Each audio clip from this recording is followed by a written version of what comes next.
Welcome to Not Milk Never Milk. Subscribe if you're lactose intolerant. In this video, I will show how to make a delicious curry stew chicken.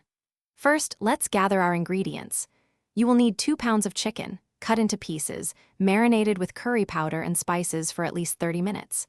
Prepare 1 large onion, 2 cloves of garlic, a 2-inch piece of ginger, 1 bell pepper, 2 carrots, and 3 potatoes, all diced. Have 1 can of coconut milk and 4 cups of chicken broth ready. Now, let's build our flavor base. In a large pot, heat 2 tablespoons of oil over medium heat. Sauté the diced onion, garlic, and ginger until they are fragrant, which takes about 3 to 4 minutes. Then, stir in 1 tablespoon of curry powder and cook for just 1 minute to toast those wonderful spices.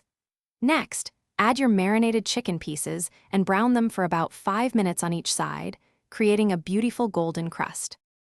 With the chicken browned, it's time to add the vegetables.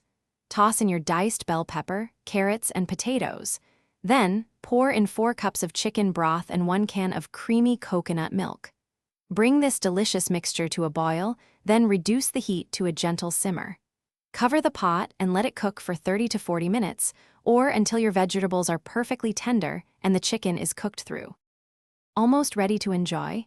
Just before serving, stir in about 1/4 cup of fresh chopped cilantro for a burst of freshness. Taste your stew and adjust the seasonings, adding salt and pepper as needed to suit your preference. Serve this rich, aromatic curry stew chicken hot over a bed of fluffy white rice. For an extra touch, garnish with more cilantro or a squeeze of fresh lime juice. Enjoy your homemade meal. Thanks for watching. If this was helpful, leave a like and consider subscribing. See you next time.